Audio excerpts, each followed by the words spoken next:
Hello, beautiful, wonderful people in my computer. Thank you for coming to the stream or to the video, for clicking on it, I suppose, and whatever else. My name's Kat, you can call me Kat, and the artist for today's stream is buhanki, just as always. You'll find the artist's socials in the description of the VOD and of the video. You should come and follow them. Her. Sorry. Did I just misgender an accident? Anyway, yeah, you should go and follow her. Give her a wonderful, wonderful follow. She's drawing for today's stream, and we are reading The Lord of the Rings, chapter 2 for today. We are only doing one chapter today because my eyes are still not fully recovered yet. A disclaimer, as always, I am not a native English speaker, so my pronunciation will probably not be perfect. And I am not the biggest Tolkien fan, so my pronunciation of names is also not going to be perfect, or of songs and whatever else. However, in this chapter, there aren't many songs, I don't think. In the next one, there will be. I think that's it. Oh, and I checked the chat in between the sections, and the PDF version differs slightly from the book version that I'm holding in my hand in terms of how the pages are split. So sometimes I may forget to switch the page in time. Other than that, you have been warned. So let us proceed right away. 2. Chapter 2. The Shadow of the Past. The talk did not die down in 9 or even 99 days. The second disappearance of Mr. Bilbo Baggins was discussed in Hobbiton and indeed all over the Shire for a year and a day, and was remembered much longer than that. It became a fireside story for young hobbits, and eventually Matt Baggins, who used to vanish with a bang and a flash and reappear with bags of jewels and gold, became a favorite character of legend and lived on long after all the true events were forgotten. But in the meantime, the general opinion in the neighborhood was that Bilbo, who had always been rather cracked, had at last gone quite mad, and had run off into the blue. There he had undoubtedly fallen into a pool or a river and come to a tragic but hardly an untimely end. The blame was mostly laid on Gandalf. If only that dreaded wizard will leave young Frodo alone. Perhaps he'll settle down and grow some hobbit sense, they said. And to all appearance, the wizard did leave Frodo alone, and he did settle down, but the growth of hobbit sense was not very noticeable. Indeed, he at once began to carry on Bilbo's reputation for oddity. He refused to go into mourning, and the next year he gave a party in honor of Bilbo's 112th birthday, which he called a 100-weight feast. But that was short of the mark, for 20 guests were invited, and there were several meals at which it snowed food and rained drink, as hobbits say. Some people were rather shocked, but Frodo kept up the custom of giving Bilbo's birthday party year after year until they got used to it. He said that he did not think Bilbo was dead. When they asked, "Where is he then?" he shrugged his shoulders. He lived alone, as Bilbo had done, but he had a good many friends, especially among the younger hobbits, mostly descendants of the old Took, who had as children been fond of Bilbo and often in and out of Bag End. Volker Boffin and Fredegar Bolger were two of these, but his closest friends were Peregrine Took, usually called Pippin, and Merry Brandyburg. His real name was Meriadoc, but that was seldom remembered. Frodo went tramping over the Shire with them, but more often he wandered by himself, and to the amazement of sensible folk, he was sometimes seen far from home, walking in the hills and woods under the starlight. Merry and Pippin suspected that he visited the elves at times, as Bilbo had done. Before we move on, the last chapter, chapter 1, ended with Bilbo going off at his party, and a wonderful joke of his. And he left Frodo his ring, and Frodo was left to deal with all their relatives and friends who came to get their presents after Bilbo left. There were a great many things that he wished to give away with jokes and stuff, and there was this wonderful joke when Lubili Sackville Baggins called Frodo not a Baggins but a Brandybuck, and Mary was also there and told Frodo that that was a compliment and so not true. That was one of my favorite moments of Mary's, I suppose. I don't know. I love this character so much. So I just wanted to give a shout out to that scene in particular because I didn't do that last stream. As time went on, people began to notice that Frodo also showed signs of good preservation. Outwardly, he retained the appearance of a robust and energetic hobbit just out of his tweens. Some folk have all the luck, they said, but it was not until Frodo approached the usually more sober age of 50 that they began to think it queer. Frodo himself, after the first shock, found that being his own master and their Mr. Baggins of Bag End was rather pleasant. For some years he was quite happy and did not worry much about the future, but half unknown to himself, the regret that he had not gone with Bilbo was steadily growing. He found himself wondering at times, especially in the autumn, about the wild lands, and strange visions of mountains that he had never seen came into his dreams. He began to say to himself, "Perhaps I shall cross the river myself one day," to which the other half of his mind always replied, "Not yet." So it went on until his 40s were running out and his 50th birthday was drawing near. 50 was a number that he felt was somehow significant or ominous. It was at any rate at that age that adventure had suddenly befallen Bilbo. Frodo began to feel restless, and the old paths seemed too well trodden. He looked at maps and wondered what lay beyond their edges. Maps made in the Shire showed mostly wide spaces beyond its borders. He took to wandering further afield and more often by himself, and Mary and his other friends watched him anxiously. Often he was seen walking and talking with the strange wayfarers that began at this time to appear in the Shire. There were rumours of strange things happening in the world outside, and as Gandalf had not at that time appeared or sent any message for several years, Frodo gathered all the news he could. Elves who seldom walked in the Shire could now be seen passing westward through the woods in the evening, passing and not returning. But they were leaving Middle-earth and were no longer concerned with its troubles.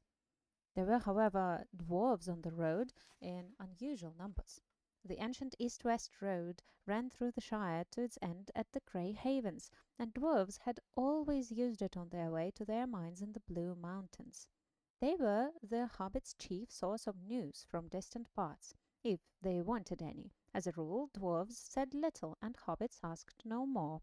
But now Frodo often met strange dwarves of far countries seeking refuge in the west. They were troubled, and some spoke of whispers of the enemy and of the land of Mordor. The name the hobbits only knew in legends of the dark past, like a shadow in the background of their memories, but it was ominous and disquieting. It seemed that the evil power in Mirkwood had been driven out by the White Council only to reappear in greater strength in the old strongholds of Mordor. The Dark Tower had been rebuilt, it was said. From there the power was spreading far and wide, and away far east and south there were wars and growing fear. Orcs were multiplying again in the mountains. Trolls were abroad, no longer dull-witted, but cunning and armed with dreadful weapons. And there were murmured hints of creatures more terrible than all these, but they had no name. Bless you. What happened here? Oh, right.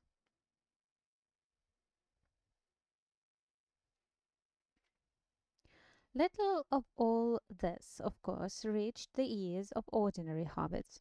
But even the deafest and most stay-at-home began to hear queer tales, and those whose business took them to the borders saw strange things. The conversation in the Green Dragon at Bywater one evening in the spring of Frodo's 50th year showed that even in the comfortable heart of the Shire, rumours had been heard, though most hobbits still laughed at them. Sam Gamgee was sitting in one corner near the fire, and opposite him was Ted Sandyman, the miller's son, and there were various other rustic hobbits listening to their talk. "Queer things you do here these days, to be sure," said Sam. "Ah," said Ted, "you do if you listen. But I can hear fireside tales and children's stories at home if I want to." "No doubt you can," retorted Sam. "And I dare say there's more truth in some of them than you reckon. Who invented the stories anyway? Take dragons now." "No, thank ye," said Ted. "I wouldn't. I heard tell of them when I was a youngster, but there's no call to believe in them now. There's only one dragon in Bywater, and that's green," he said, getting a general laugh. "All right," said Sam, laughing with the rest. "But what about these tree men, these giants, as you might call them? They do say that one bigger than a tree was seen up and away beyond the North Moors not long back." "Who's they?" "My cousin Hal, for one. He works for Mr. Boffin at Overhill, and goes up to the North Farthing for the hunting. He saw one." "Says he did, perhaps. Your Hal's always saying he's seen things, and maybe he sees things that ain't there." "But this one was as big as an elm tree, and walking 7 yards to a stride, if it was an inch." "Then I bet it wasn't an inch. What he saw was an elm tree, as like as not." "But this one was walking, I tell you, and there ain't no elm tree on the North Moors." "Then Hal can't have seen one," said Ted. There was some laughing and clapping. The audience seemed to think that Ted had scored a point. "All the same," said Sam, "you can't deny that others besides our Halfus have seen queer folk crossing the Shire. Crossing it, mind you. There are more than that are turned back at the borders. The banders have never been so busy before." "And I've heard tell that elves are moving west. They do say they are going to the harbours, out away beyond the White Towers." Sam waved his arm vaguely. Neither he nor any of them knew how far it was to the sea, past the old towers beyond the western borders of the Shire, but it was an old tradition that away over there stood the grey havens from which at times elven ships set sail, never to return. "They are sailing over the sea. They are going into the west and leaving us," said Sam, half chanting the words, shaking his head sadly and solemnly. But Ted laughed. "Well, that isn't anything new if you believe the old tales. And I don't see why it matters to me or you. Let them sail. But I warrant you haven't seen them doing it, nor anyone else in the Shire." "Well, I don't know," said Sam thoughtfully. He believed he had once seen an elf in the woods, and still hoped to see more one day. Of all the legends that he had heard in his early years, such fragments of tales and half-remembered stories about the elves as the hobbits knew had always moved him most deeply. "There are some, even in these parts, as know the fair folk and get news of them," he said. "There's Mr. Baggins, now, that I work for. He told me that they were sailing, and he knows a bit about elves. And old Mr. Bilber knew more. Many's the talk I had with him when I was a little lad." "Oh, they're both cracked," said Ted. "Leastways, old Bilbo was cracked, and Frodo's cracking. If that's where you get your news from, you'll never want for moonshine. Well, friends, I'm off home. Your good health." He drained his mug and went out noisily. Sam sat silent and said no more. He had a good deal to think about. For one thing, there was a lot to do up in the Bag End garden, and he would have a busy day tomorrow if the weather cleared. The grass was growing fast, but Sam had more on his mind than gardening. After a while he sighed and got up and went out. It was early April, and the sky was now clearing after heavy rain. The sun was down, and a cool, pale evening was quietly fading into night. He walked home under the early stars through Hobbiton and up the hill, whistling softly and thoughtfully. It was just at this time that Gandalf reappeared after his long absence.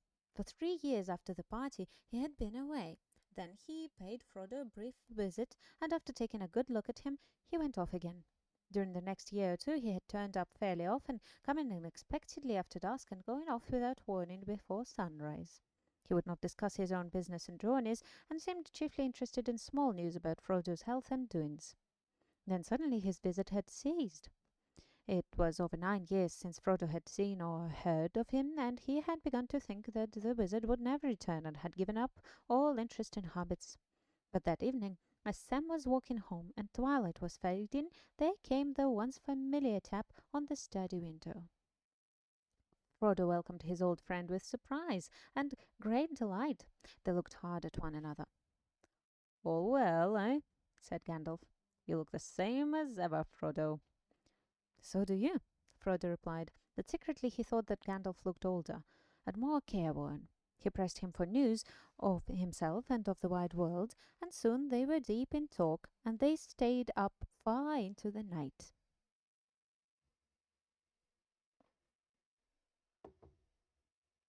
Next morning, after a late breakfast, the wizard was sitting with Frodo by the open window of the study. A bright fire was on the hearth, but soon the sun was warm, and the wind was in the south. Everything looked fresh, and the new green of spring was shimmering in the fields and on the tips of the trees' fingers.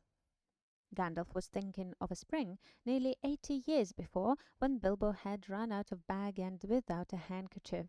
His hair was perhaps whiter than it had been then, and his beard and eyebrows were perhaps longer, and his face more lined with care and with wisdom. But his eyes were as bright as ever, and he smoked and blew smoke rings with the same vigor and delight. He was smoking now in silence, for Frodo was sitting still, deep in thought. Even in the light of morning he felt the dark shadow of the tidings that Gandalf had brought. At last he broke the silence. "Last night you began to tell me strange things about my ring, Gandalf," he said, "and then you stopped, because you said that such matters were best left until daylight. Don't you think you had better finish now? You say the ring is dangerous, far more dangerous than I guess. In what way?" "In many ways," answered the wizard. "It is far more powerful than I even dared to think at first. So powerful that in the end it would utterly overcome anyone of mortal race who possessed it. It would possess him. In Eregion, long ago, many elven rings were made, magic rings as you call them, and they were of course of various kinds, some more potent and some less. The lesser rings were only essays in the craft before it was full grown, and to the elven smiths they were but trifles, yet still to my mind dangerous for mortals. But the great rings, the rings of power, they were perilous. A mortal, Frodo, who keeps one of the great rings, does not die, but he does not grow or obtain more life. He merely continues until at last every minute is a weariness. And if he often uses the ring to make himself invisible, he fades. He becomes in the end invisible permanently and walks in the twilight under the eye of the dark power that rules the rings. Yes, sooner or later if he is strong or well-meaning to begin with, but neither strength nor good purpose will last. Sooner or later the dark power will devour him." "How terrifying," said Frodo. There was another long silence. The sound of Sam Gamgee cutting the lawn came in from the garden. "How long have you known this?" asked Frodo at length. "And how much did Bilbo know?" "Bilbo knew no more than he told you, I am sure," said Gandalf. "He would certainly never have passed on to you anything that he thought would be a danger, even though I promised to look after you. He thought the ring was very beautiful and very useful at need, and if anything was wrong or queer, it was himself. He said that it was growing on his mind, and he was always worrying about it, but he did not suspect that the ring itself was to blame.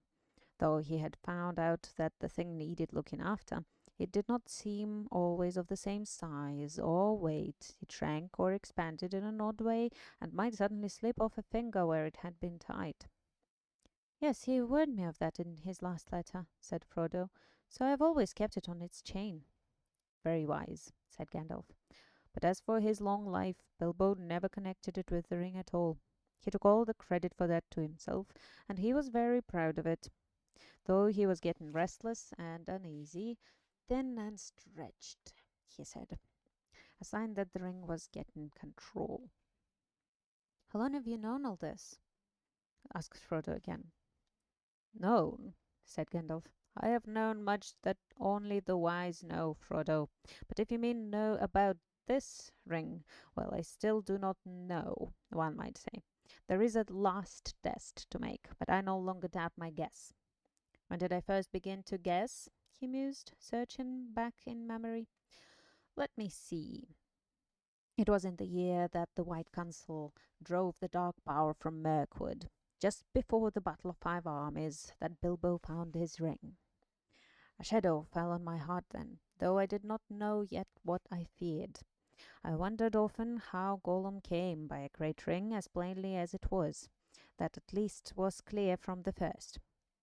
Then I heard Bilbo's strange story of how he had won it, and I could not believe it. When I at last got to the truth out of him, I saw at once that he had been trying to put his claim to the ring beyond doubt, much like Gollum with his birthday present. The lies were too much alike for my comfort. Clearly the ring had an unwholesome power that set to work on its keeper at once. That was the first real warning I had that all was not well. I told Bilbo often that such rings were better left unused, but he resented it and soon got angry. There was little else that I could do. I could not take it from him without doing greater harm, and I had no right to do so anyway. I could only watch and wait. I might perhaps have consulted Saruman the White, but something always held me back. Who is he? Asked Frodo. I have never heard of him before. Maybe not, answered Gandalf. Hobbits are, or were, no concern of his. Yet he is great among the wise. He is the chief of my order and the head of the council. His knowledge is deep, but his pride has grown with it, and he takes ill any meddling.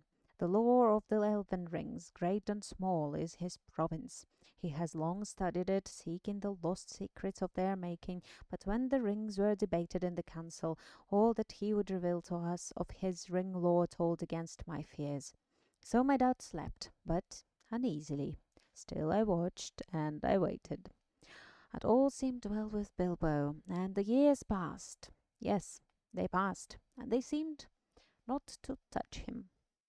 He showed no signs of age. The shadow fell on me again, but I said to myself, after all, he comes of a long-lived family on his mother's side. There is time yet. Wait. And I waited until that night when he left his house. He said and did things then that filled me with a fear that no words of Saruman could allay. I knew at last that something dark and deadly was at work, and I have spent most of the years since then in finding out the truth of it. There wasn't any permanent harm done, was there? Asked Frodo anxiously. He would get all right in time, wouldn't he? Be able to rest in peace, I mean? He felt better at once, said Gandalf. But there is only one power in this world that knows all about the rings and their effects. And as far as I know, there is no power in the world that knows all about hobbits. Among the wise, I am the only one that goes in for hobbit lore, an obscure branch of knowledge, but full of surprises. Soft as butter they can be, and yet sometimes as tough as old tree roots. I think it likely that some would resist the rings far longer than most of the wise would believe. I don't think you need to worry about Bilbo. Of course, he possessed the ring for many years and used it, so it might take a long while for the influence to wear off, before it was safe for him to see it again, for instance.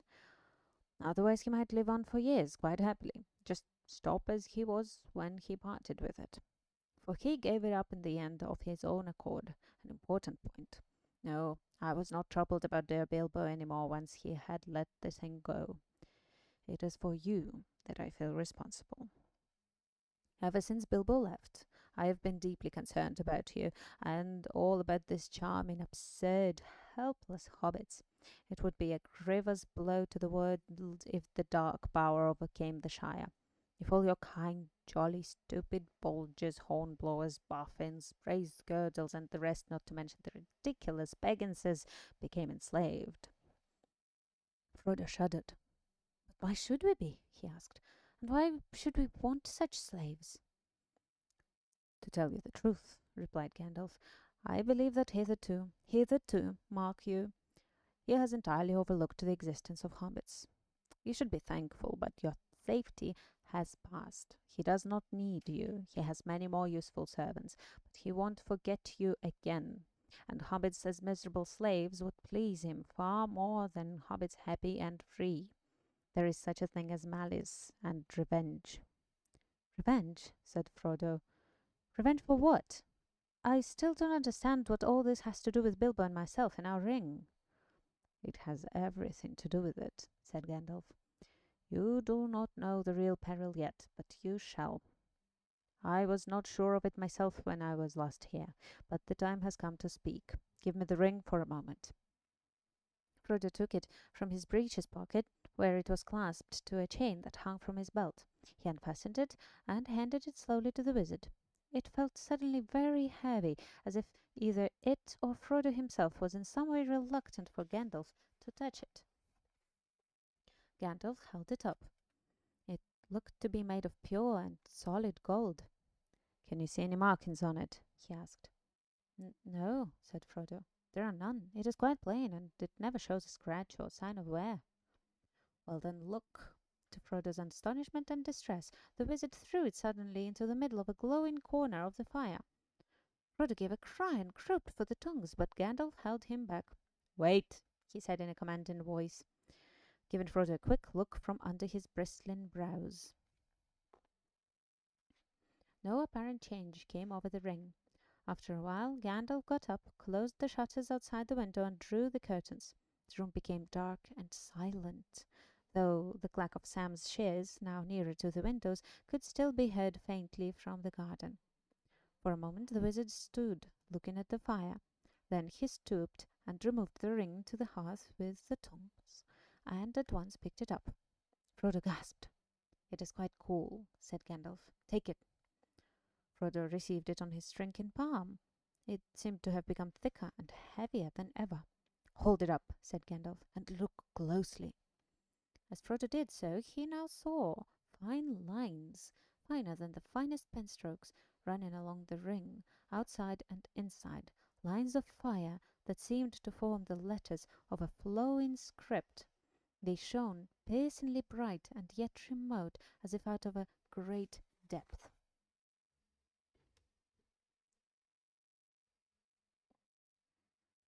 You can see the elf runes modified to be black speech in the PDF, but I do not know how to read them. I suppose Gandalf does read them in Rivendell in the movies, but I never learned.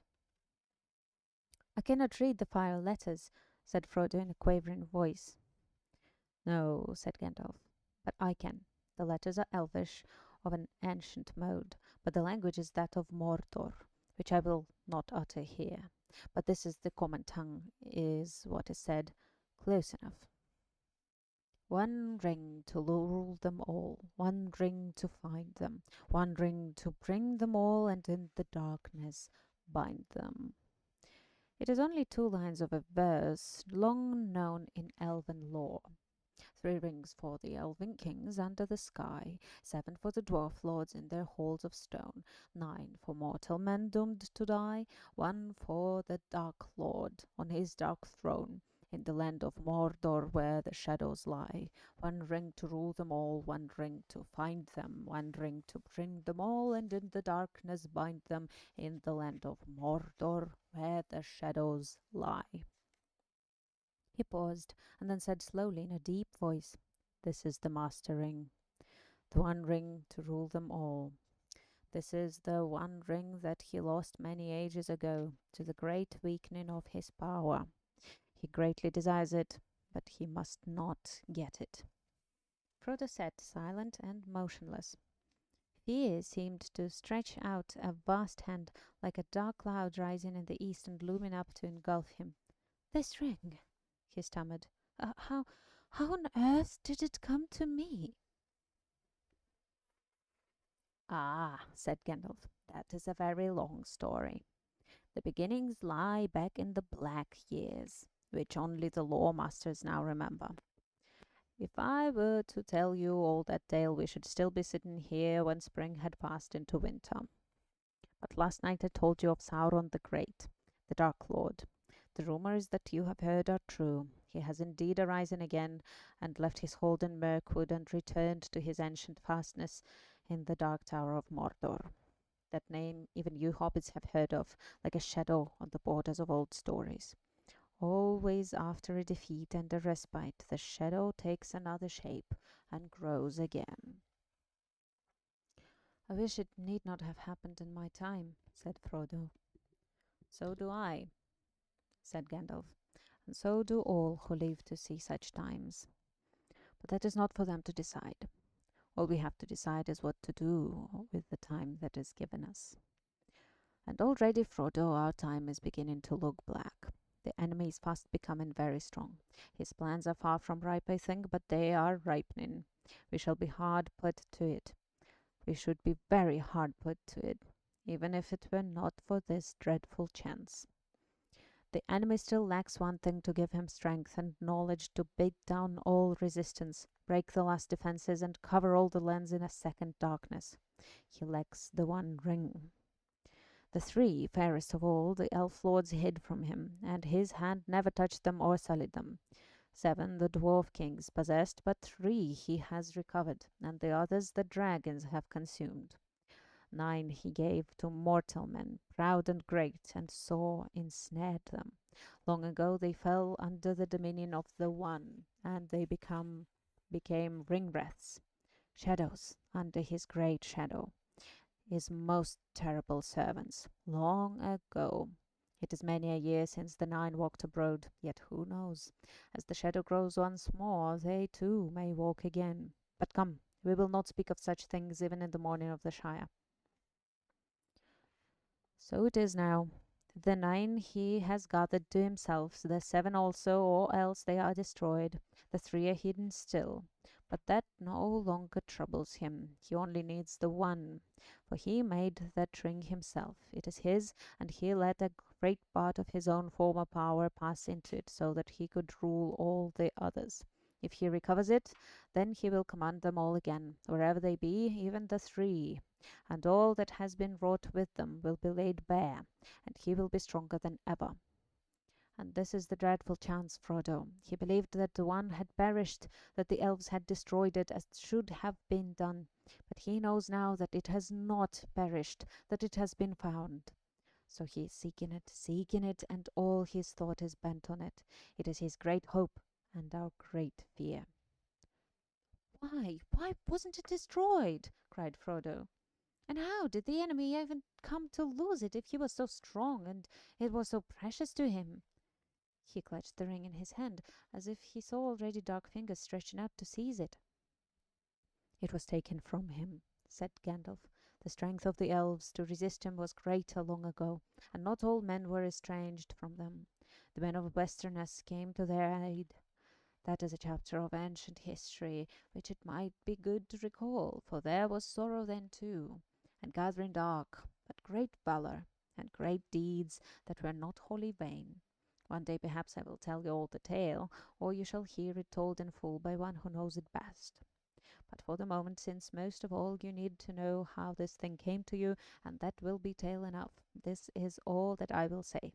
It was Gil-galad, Elven King, and Elendil of Westerness, who overthrew Sauron, though they themselves perished in the deed. And Isildur's Elendil's son, Isildur, Elendil's son, cut the ring from Sauron's hand and took it for his own. Then Sauron was vanquished, and his spirit fled, and was hidden for long years until his shadow took shape again in Mirkwood. But the ring was lost. It fell into the great river Anduin and vanished, for Isildur was marching north along the east banks of the river, and near the Gladden fields he was waylaid by the orcs of the mountain, and almost all his folk were slain. He leapt into the waters, but the ring slipped from his finger as he swam, and then the orcs saw him and killed him with arrows. Gandalf paused, and there in the dark pools amid the Gladden fields. He said, the ring passed out of knowledge and legend, and even so much of his history is known now only to a few, and the council of the wise will discover no more. But at last I can carry on the story, I think.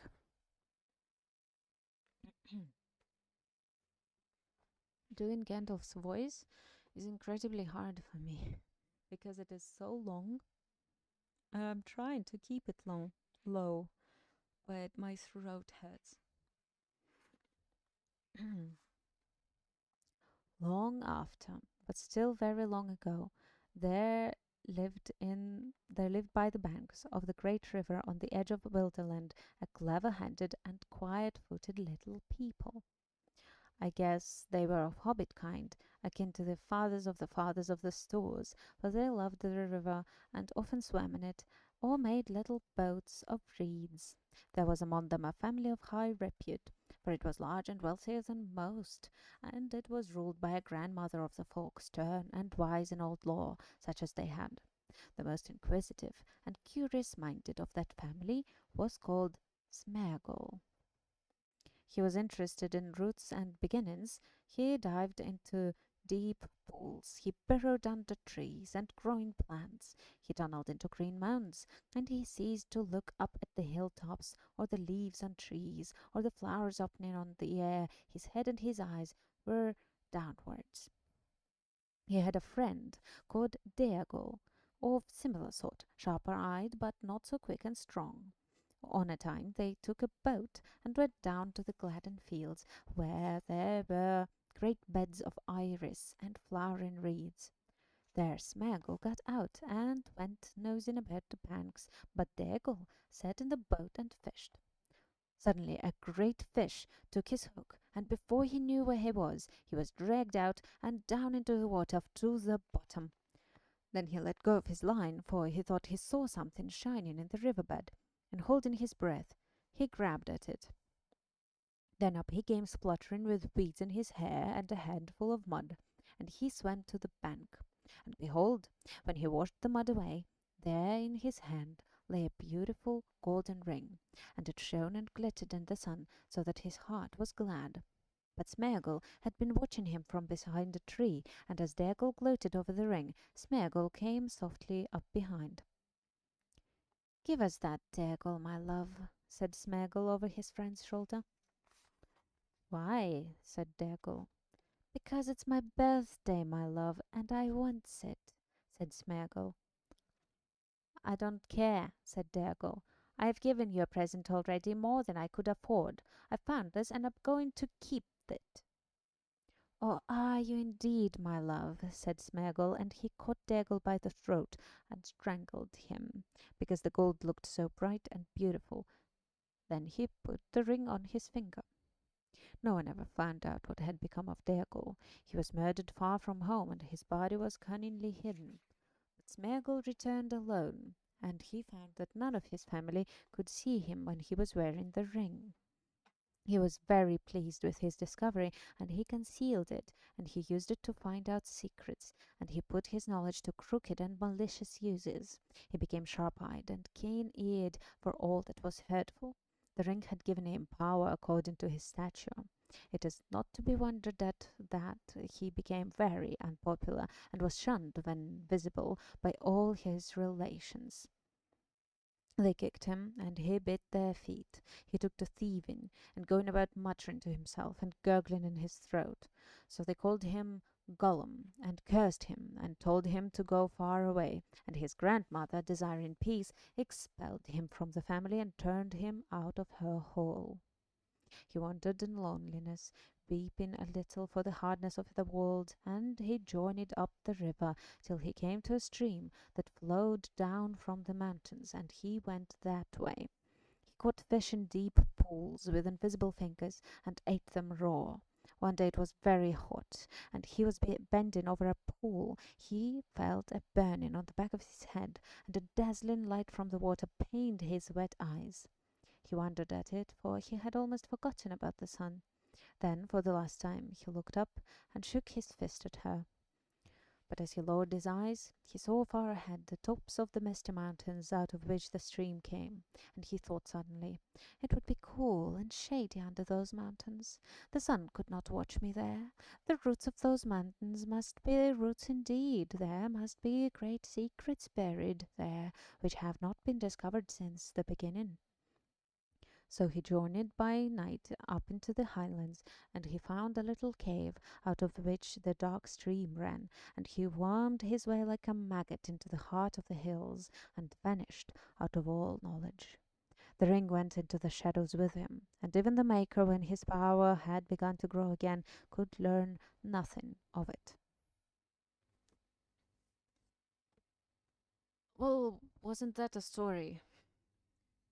To be honest, I'm a bit confused as to how Gandalf knows. What do you mean someone came earlier in the chat? Nothing. Okay. Um, I wonder how Gandalf knows this story, because he says that nobody ever learned what became of Dergol, but how does he know that? I don't remember whether it's explained or not, but I want to like make a mental note to await the explanation. Maybe Frodo will ask it literally like in the next page. I don't know. I don't remember.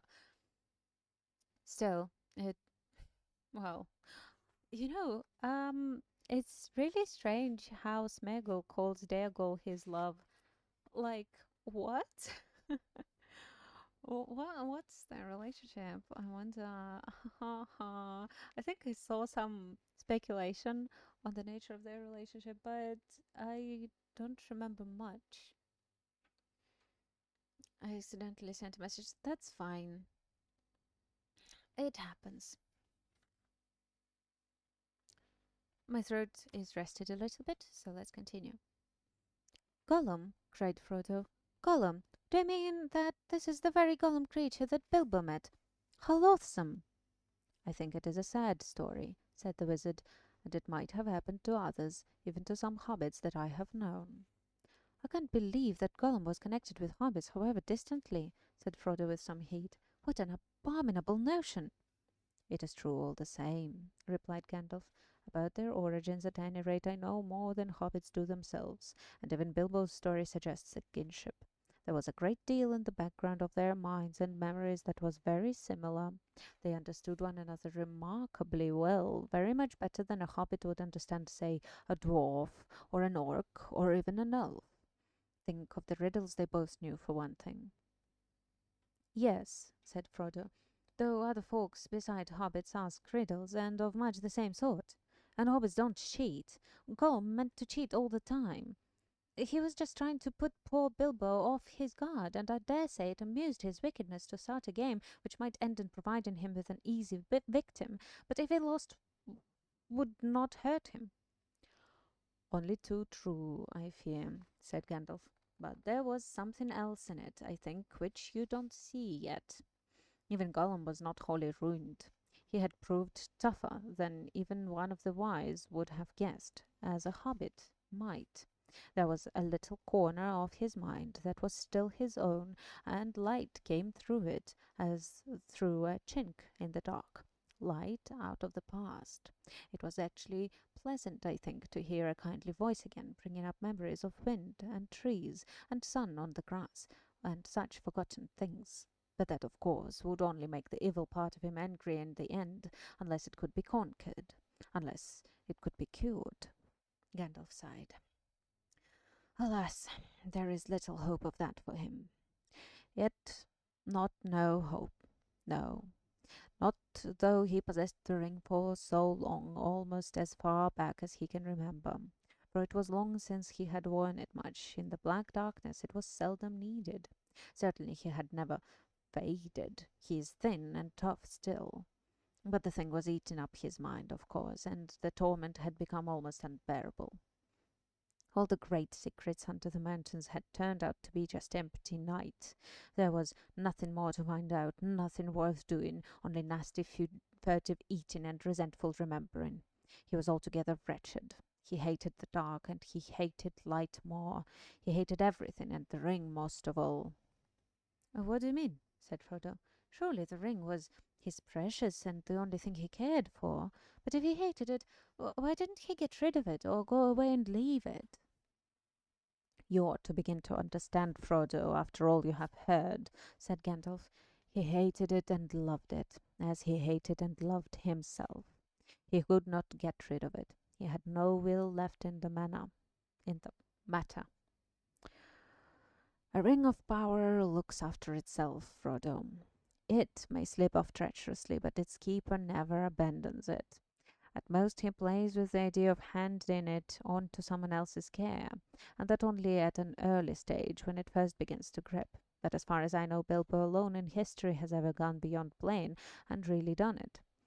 He needed all my help too, and even so, he would never have just forsaken it or cast it aside. It was not Gollum, Frodo, but the ring itself that decided things.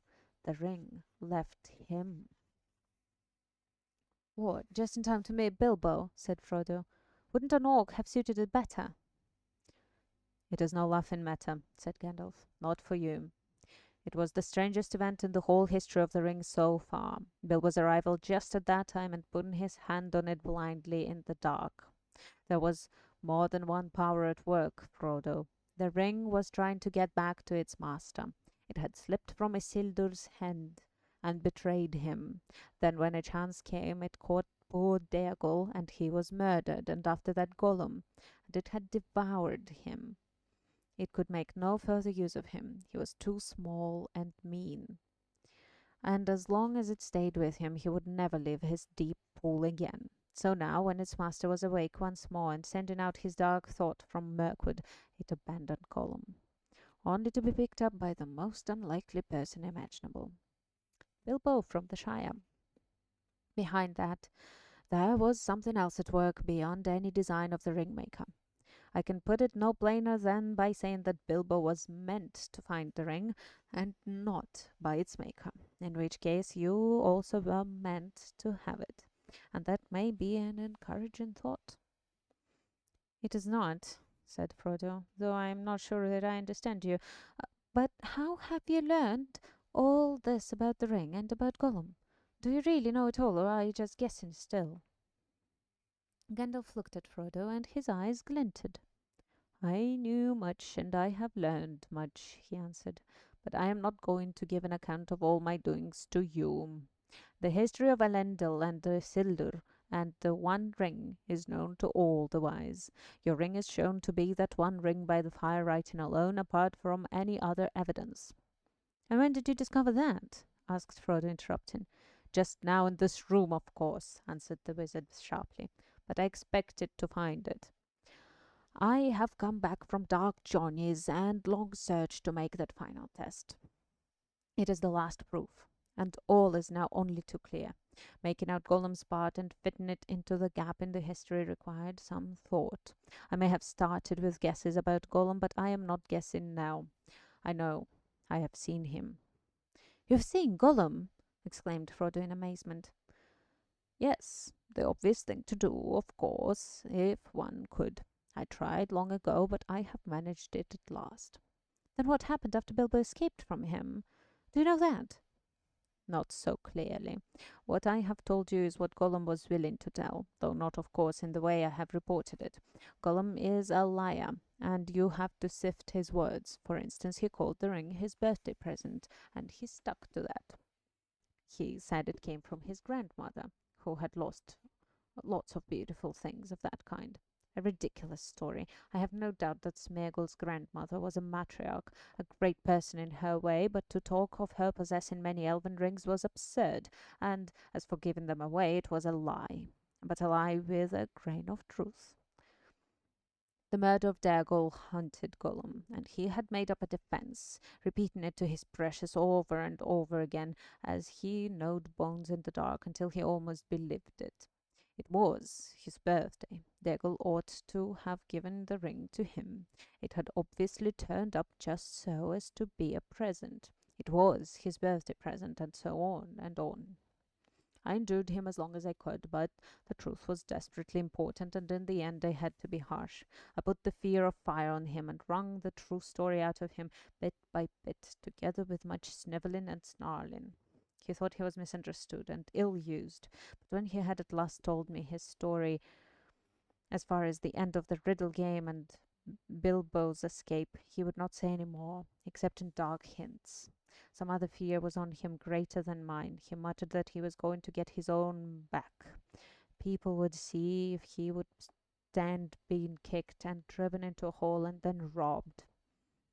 Gollum had good friends now, good friends and very strong.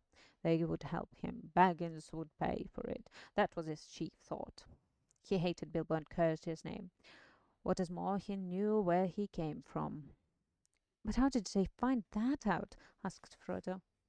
Well, as for the name, Bilbo very foolishly told Gollum himself, and after that it would not be difficult to discover his country once Gollum came out. Oh, yes, he came out. His longing for the ring proved stronger than his fear of the orcs, or even of the light. After a year or two, he left the mountains. You see, though still bound by the desire of it, the ring was no longer devouring him. He began to revive a little. He felt old, terribly old, yet less timid, and he was mortally hungry. Light, a light of sun and moon, he still feared and hated, and he always will, I think. But he was cunning. He found he could hide from daylight and moonshine, and make his way swiftly and softly by dead of night with his pale cold eyes, and catch small, frightened, or unwary things. He grew stronger and bolder with new food and new air. He found his way into Mirkwood, as one would expect. "Is that where you found him?" asked Frodo. "I saw him there," answered Gandalf, "but before that he had wandered far, following Bilbo's trail. It was difficult to learn anything from him for certain, for his talk was constantly interrupted by curses and threats. What hand it got in its pockets is, he said. It wouldn't say, 'No, precious little cheat, not a fair question. It cheated first, it did. It broke the rules. We ought to have squeezed it, yes, precious, and we will, precious.'" Oh, that is a sample of his talk. I don't suppose you want any more. I had weary days of it. But from hints dropped among the snarls, I gathered that his padding feet had taken him at last to Esgaroth, and even to the streets of Dale, listening secretly and peering. Well, the news of the great events went far and wide in Wilderland, and many had heard Bilbo's name and knew where he came from. He had made no secret of our return journey to his home in the west. Gollum's sharp ears would soon learn what he wanted.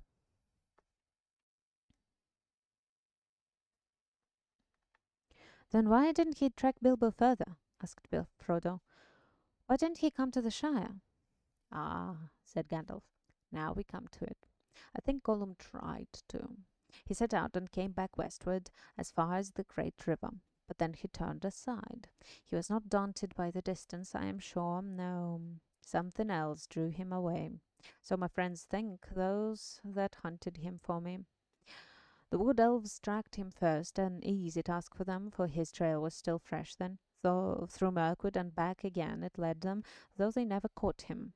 The wood was full of the rumour of him, dreadful tales even among beasts and birds. The woodmen said that there was some new terror abroad, a ghost that drank blood.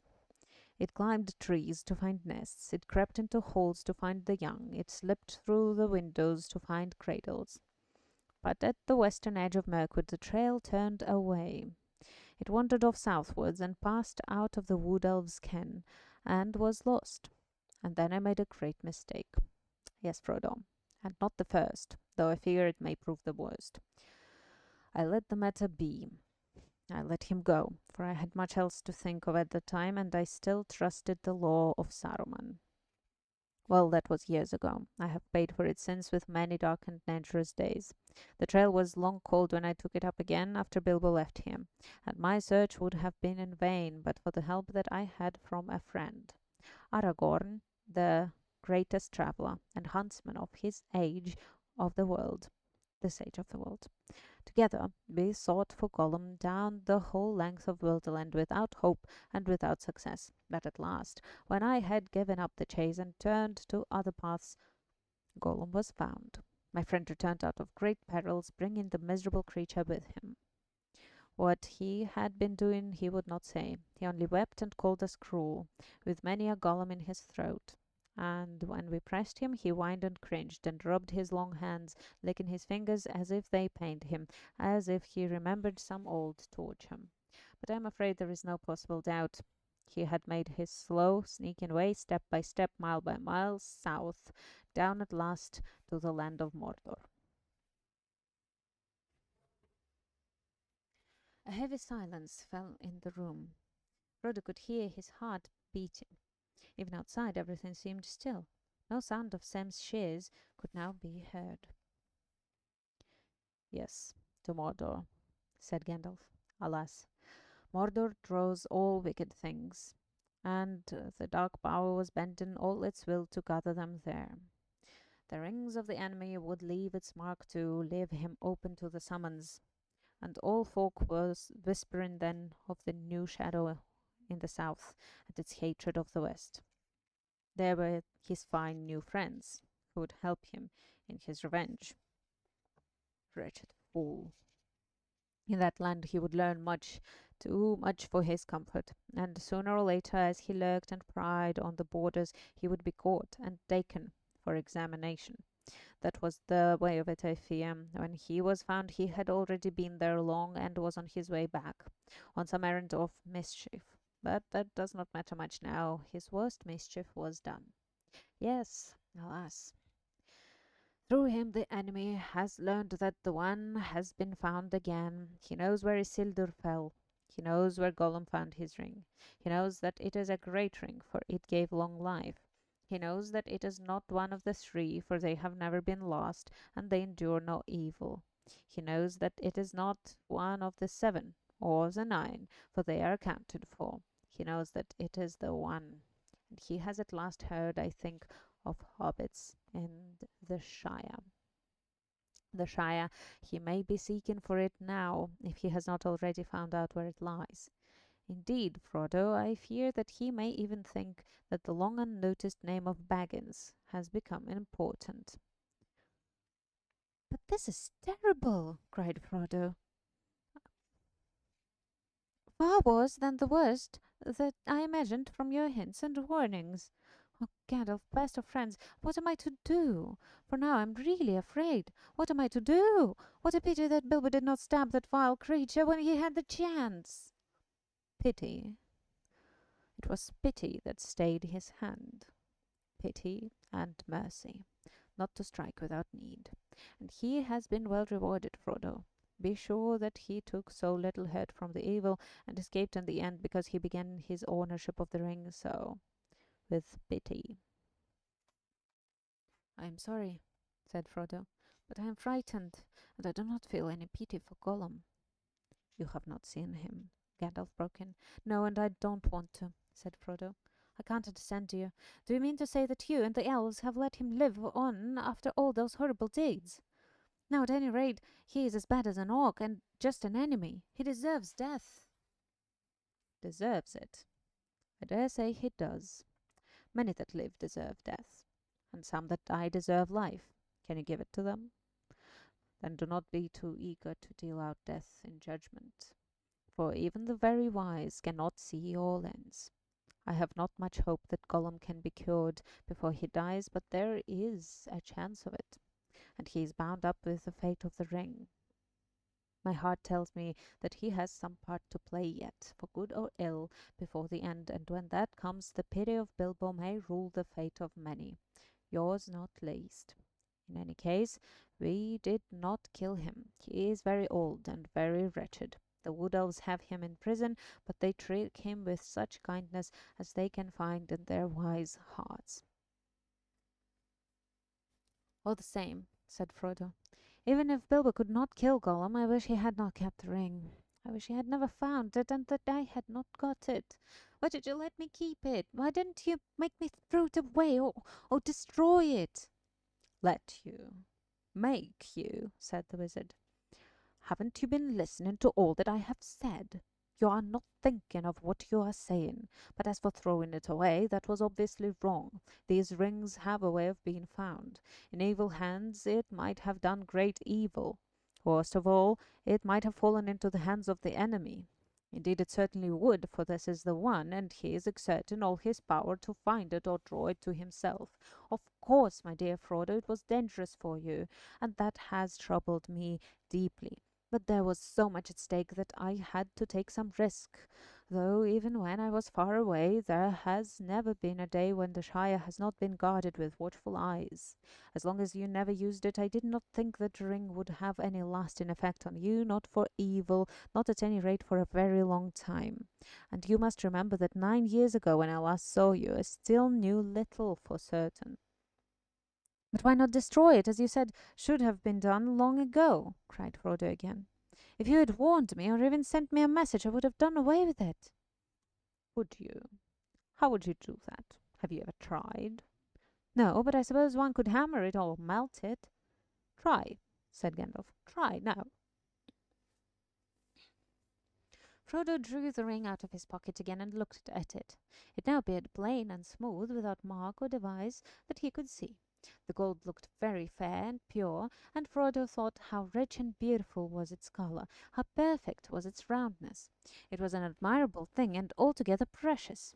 When he took it out, he had intended to fling it from him into the very hottest part of the fire, but he found now that he could not do so, not without a great struggle. He weighed the ring in his hand, hesitating and forcing himself to remember all that Gandalf had told him, and then, with an effort of will, he made a movement as if to cast it away, but he found that he had put it back in his pocket. Gandalf laughed grimly.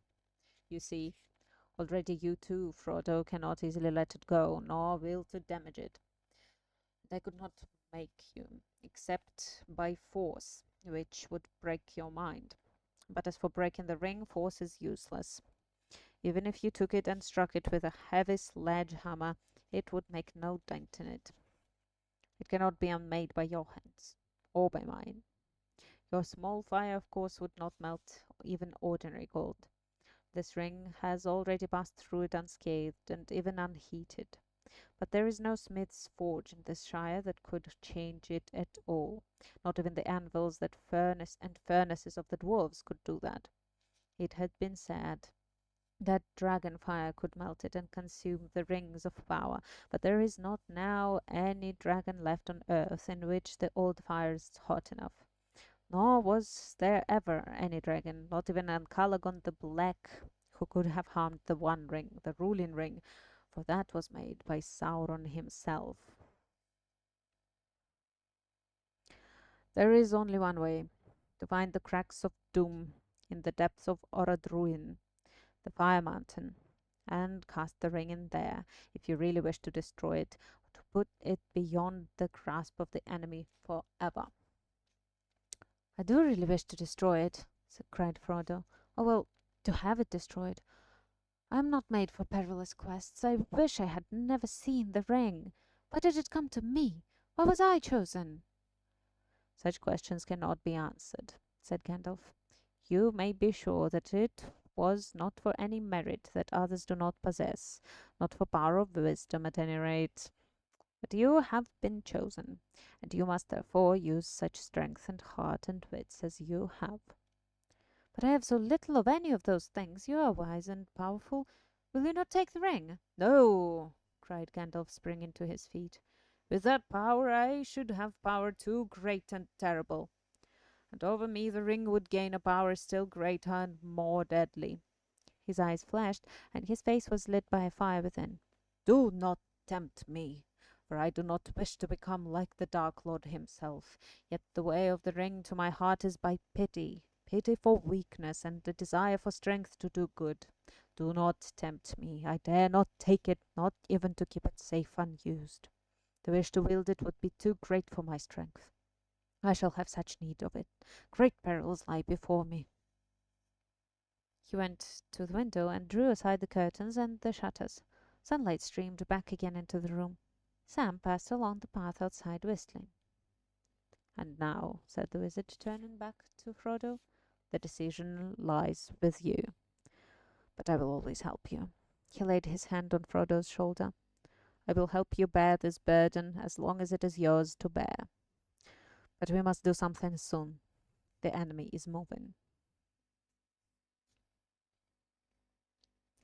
There was a long silence. Gandalf sat down again and puffed at his pipe as if lost in thought. His eyes seemed closed, but under the lids he was watching Frodo intently. Frodo gazed fixedly at the red embers on the hearth until they filled all his vision, and he seemed to be looking down into profound wells of fire. He was thinking of the fabled cracks of doom and the terror of the fiery mountain. "Well," said Gandalf at last, "what are you thinking about? Have you decided what to do?" "No," answered Frodo, coming back to himself out of darkness, and finding to his surprise that it was not dark, and that out of the window he could see the sunlit garden. "Or perhaps, yes. As far as I understand what you have said, I suppose I must keep the ring and guard it, at least for the present, whatever it may do to me." "Whatever it may do, it will be slow. Slow to evil, if you keep it with that purpose," said Gandalf. "I hope so," said Frodo. "But I hope that you may find some other better keeper soon. But in the meanwhile it seems that I am a danger to all that live near me. I cannot keep the ring and stay here. I ought to leave Bag End, leave the Shire, leave everything and go away." He sighed. "I should like to save the Shire if I could, though there have been times when I thought the inhabitants too stupid and dull for words, and have felt that an earthquake or an invasion of dragons might be good for them. But I don't feel like that now." "Is that Gandalf who's speaking? I don't understand." Let me see. I think it's still Frodo. It's very weird that it just stopped at his side. "I should like to save the Shire if I could, though there have been times where I thought the inhabitants too stupid and dull for words, and have felt that an earthquake or an invasion of dragons might be good for them. But I don't feel like that now. I feel that as long as the Shire lies behind, safe and comfortable, I shall find wandering more bearable. I shall know that somewhere there is a firm foothold, even if my feet cannot stand there again. Of course, I have sometimes thought of going away, but I imagined that as a kind of holiday, a series of adventures like Bilbo's, or better, ending in peace. But this would mean exile, a flight from danger into danger, drawing it after me. And I suppose I must go alone if I am to do that and save the Shire. But I feel very small and very uprooted and, well, desperate. The enemy is so strong and terrible." He did not tell Gandalf, but as he was speaking, a great desire to follow Bilbo flamed up in his heart, to follow Bilbo and even, perhaps, to find him again. It was so strong that it overcame his fear. He could almost have run out there and then, down the road, without his hat, as Bilbo had done on a similar morning long ago. "My dear Frodo," exclaimed Gandalf, "hobbits really are amazing creatures, as I have said before. You can learn all there is to know about their ways in a month, and yet after 100 years they can still surprise you at a pinch. I hardly expected to get such an answer, not even from you, but Bilbo made no mistake in choosing his heir, though he little thought how important it would prove. I'm afraid you are right. The ring will not be able to stay hidden in the Shire much longer, and for your own sake as well as for others, you will have to go and leave the name of Baggins behind you. That name will not be safe to have, outside of the Shire or in the wild. I will give you a travelling name now. When you go, go as Mr. Underhill. But I don't think you need to go alone. Not if you know of anyone you can trust and who would be willing to go by your side, and that you would be willing to take into unknown perils. But if you look for a companion, be careful in choosing, and be careful of what you say, even to your closest friends. The enemy has many spies and many ways of hearing." Suddenly he stopped, as if listening. Frodo became aware that all was very quiet, inside and outside. Gandalf crept to one side of the window, Then with a dart he sprang to the sill and thrust a long arm out and downwards. There was a squawk, and up came Sam Gamgee's curly head, hauled by one ear. "Well, well, bless my beard," said Gandalf. "Sam Gamgee, is it? Now what may you be doing?" "Oh, Lord bless you, Master Gandalf, sir," said Sam. "Nothing. Leastways, I was just trimming the grass board under the window, if you follow me." He picked up his shears and exhibited them as evidence. "I don't," said Gandalf grimly.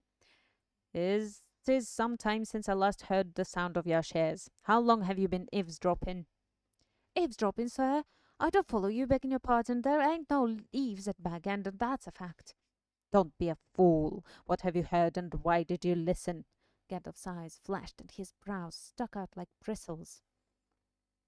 "Mr. Frodo, sir," cried Sam, quaking, "don't let him hurt me, sir. Don't let him turn me into anything unnatural. Unnatural. My old dad would take on so. I meant no harm, on my honour, sir." "He won't hurt you," said Frodo, hardly able to keep from laughing, although he was himself startled and rather puzzled. "He knows as well as I do that you mean no harm, but just you up and answer his questions straight away." "Well, sir," said Sam, dithering a little, "I heard a deal that I didn't rightly understand about an enemy and rings, and Mr. Bilbo, sir, and dragons, and the Fire Mountain, and elves, sir. I listened because I couldn't help myself, if you know what I mean. Lord bless me, sir, but I do love tales of that sort, and I believe them too, whatever Ted may say. Elves, sir. I would dearly love to see them. Could you take me to see elves, sir, when you go?" Suddenly Gandalf laughed. "Come inside," he shouted, and putting out both his arms, he lifted the astonished Sam, shears, grass clippings, and all, right through the window and stood him on the floor. "Take you to see elves, eh?" he said, eyeing Sam closely, but with a smile flickering on his face. "So you heard that Mr. Frodo's going away?" "I did, sir, and that's why I choked, which you heard, seemingly. I tried not to, sir, but it burst out of me. I was so upset." "It can't be helped, Sam," said Frodo sadly. He had suddenly realized that flying from the Shire would mean more painful partings than merely saying farewell to the familiar comforts of Bag End. "I shall have to go, but," and he looked hard at Sam, "if you really care about me, you will keep that dead secret. See? If you don't, if you even breathe a word of what you've heard here, then I hope Gandalf will turn you into a spotted toad and feed the garden full of grass snakes." Sam fell on his knees, trembling. "Get up, Sam," said Gandalf. "I have thought of something better than that. Something to shut your mouth and punish you properly for listening.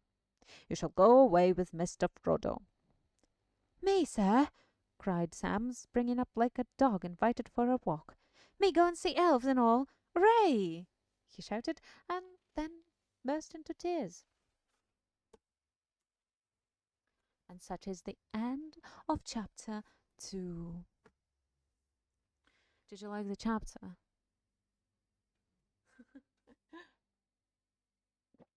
It was very hard to read for Gandalf for so long. I'm trying to give him like this old man voice or something, and it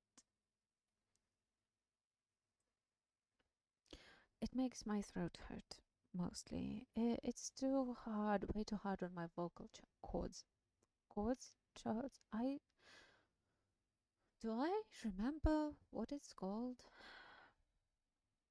Anyway, just as last stream, today we're having a flute. Why don't Gandalf what?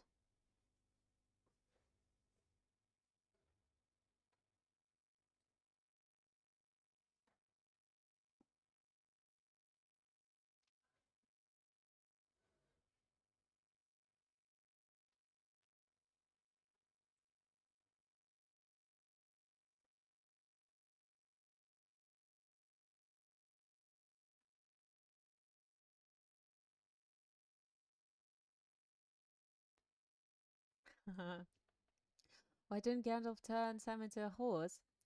Well, that would be the reference to the movies. If if anyone is unfamiliar. In the Fellowship of the Ring, the movie, after Gandalf says, "I've got a better use for you, Samwise Gamgee," they then cut to a scene where Gandalf is leading a horse. And there was a post on Tumblr that said, that basically was like this: when I went to a screening of the Fellowship of the Ring, and they cut to this screenshot of Gandalf leading the horse right after Gandalf says, "I've got a better use for you, Samwise Gamgee," a lady in the front row gasped and said, "Oh, he turned him into a horse." I quote this lady every time we're watching the movies.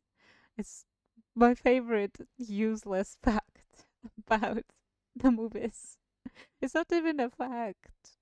Like, literally nobody's talking about that. There will be no like video on YouTube saying, "Oh, useless facts about the Lord of the Rings," and mentioning this, because it's just one silly Tumblr post. Either way, so we're doing this weird little challenge. Yes, here. Okay.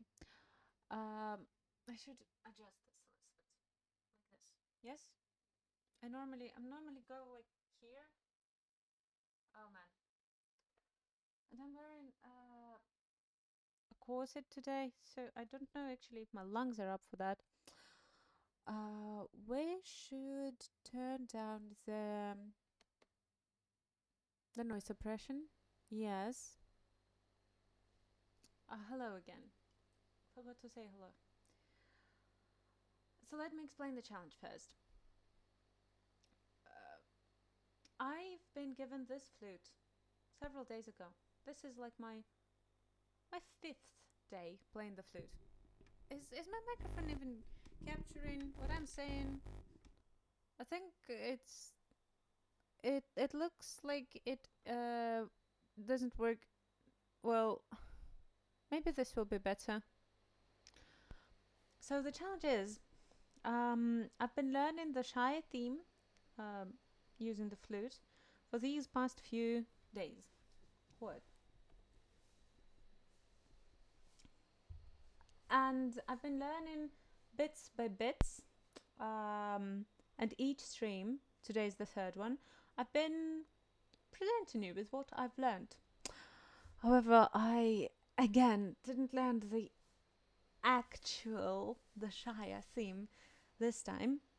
It is mostly just speculations and what sounds right to my ear, because my main concern was trying to get the high do on this flute consistently, as I've already complained about last stream. So let's start with uh, performing what we're already confident in, which is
tiny us.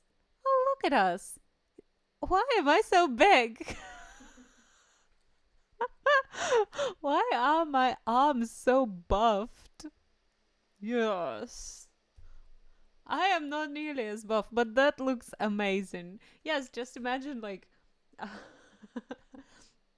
my character and the artist's character just walking and me just playing the flute on the go. Wonderful stuff. Anyway, there was this one other part. It's probably going to be worse than the first part. But I've been trying to basically do the same thing, an octave higher. Let's see if I manage to do that. Let me try first. This note, is this fine? Okay. Oh, right. This is the meme. Yeah, I did not. I didn't. I referenced it today, and then I didn't recognize it now because the girl in my brain is always like this. It is the meme. Can you copy paste it or something so that people understand it? Because I surely didn't. You don't want to copy paste it? Oh well, okay. Let me try this thing. Mm-hmm.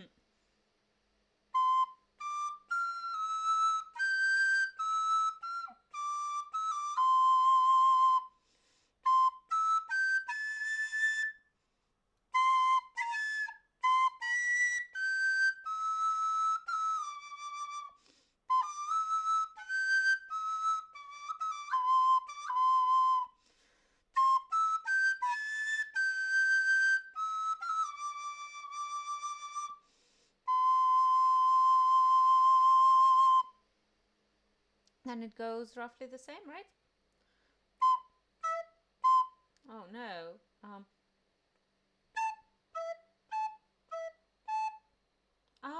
Okay, it should be higher.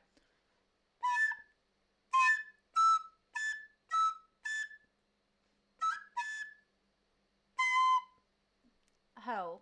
Hold on a second.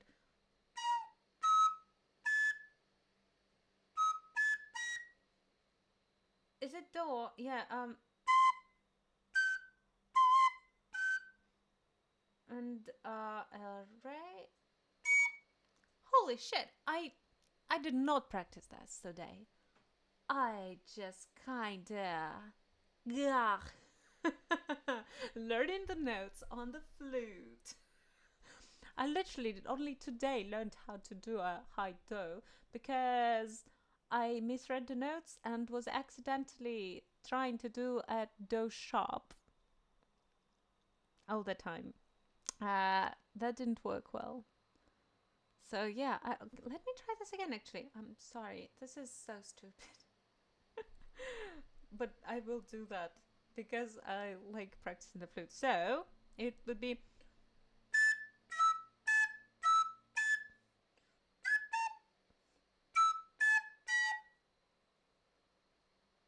Mm,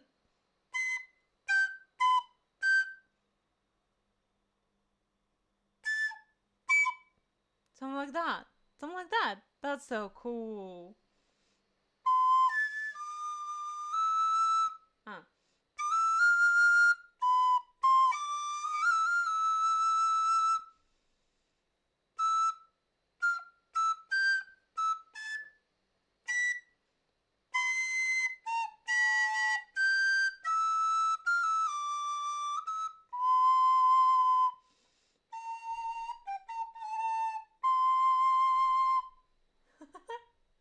Then we just move on to the next part.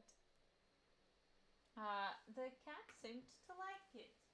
To have liked it. Hello, because she's come to say hello again.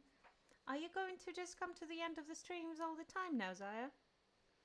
Her her claws are now too sharp. I don't think we're going to be using the flute anymore, so I can turn the noise suppression back. Oh, well. Aren't you a beauty and grace? Either way, oh, you, I. So the cat's traveling with us, huh? As far as I understand the drawing, she doesn't like my flute very much. Nobody likes my flute very much. Why is that so? I'd say I'm quite good at the flute. They call me Dr. Worm. Good morning, how you do? I Dr. Worm. And I like to play the flute. I think I'm getting good. Or what? I'm not very good, but I am getting better at the flute. I don't remember the song. Oh, okay. Well, if you say so, darling. Either way, it is done. We're done with chapter 2. Next time we read in chapter 3. I have not yet. Actually, let's look. How long is chapter 3? If it's 20 pages again, then we're probably only reading that. Well, it's 19 pages, and then the next chapter is 12 pages. So it is possible that we're reading 2 chapters. It will be A Shortcut to Mushrooms and A Conspiracy Unmasked. I suppose A Shortcut to Mushrooms will include Merry and Pippin, my favorite characters in the whole book. I honestly struggle to place Merry and Pippin and Boromir on a scale of who my favorite character in Lord of the Rings is. So we're definitely reading A Shortcut to Mushrooms. A Conspiracy Unmasked, however, I'm not sure what that would be and who about. There will be chapters of Tom Bombadil and the Old Forest, and there's just so much yet to read before we even reach Bree and meet Aragorn, aka Strider. I'm not sure what to expect. The last time I read this book was more than 10 years ago. And since then, I've only rewatched the movies and never once have I reread the book. So, there's a lot of things I do not know about it. We are to discover. So, come read chapter 3 with me next time or watch the next video, I suppose, when it comes out. We are reading the books every Monday, Wednesday, and Friday at about 8 p.m. EET. Sometimes we skip streams, but that is usually announced. So you can follow me here or in Telegram, and obviously give the artist a follow as well. She is trying very damn hard. I want to call you they. That's because you've got they in your DeviantArt. How do you pronounce that? And you don't got that anymore. I don't know why I want to say that. Go follow the artist in her TikTok and Telegram and and YouTube even. I'll link that too. Thank you so much for watching and for coming, and I'll see you in the next one. Goodbye.